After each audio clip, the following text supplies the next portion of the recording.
फरार आरोपी गोट्या गित्तेने जितेंद्र आव्हाड यांना धमकी दिली। जितेंद्र आव्हाड वंजारी समाजाचे नाही, आव्हाडांना महागात पडणार असं गोट्या गित्ते म्हणाला। मकोका आणि महादेव मुंडे हत्या प्रकरणातील संशयित फरार आरोपी गोट्या गित्तेनं व्हिडिओ व्हायरल केला। वाल्मी कराड माझं दैवत, धनंजय मुंडेंना बदनाम करू नका असं गोट्या गित्तेने म्हटलंय। अरे तुला तर इकडे बघ, ए जितेंद्र आव्हाड तू इकडे बघ, तुझ्यावर हे करतो, तुझे माझ्याकडे व्हॉइस कॉल रेकॉर्डिंग येत आहेत। ते तिथं तू भाई तुम बडे भाई सॉरी सॉरी म्हणलेला ते टाकतो मी खाली। अरे तू हायस्कूलचा नेमका वंधारेचा संबंधाचा नाहीस तू, आणि तू असं हे करायला तुला आता मागात पडणार आहे।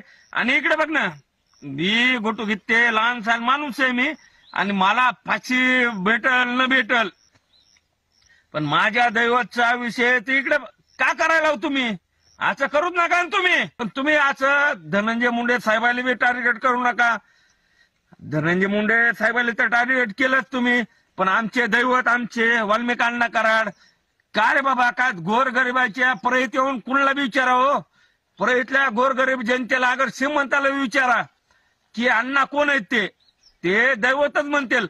आणि चित्तूवर नावं नाही असं लाईव्ह मध्ये सांगालो की माझ्यावर जर माझ्यावर एवढं बदनामी करायला तुम्ही, मी जीव देईल त्याचे कारणीभूत तुम्ही असताल। जय हिंद, जय महाराष्ट्र।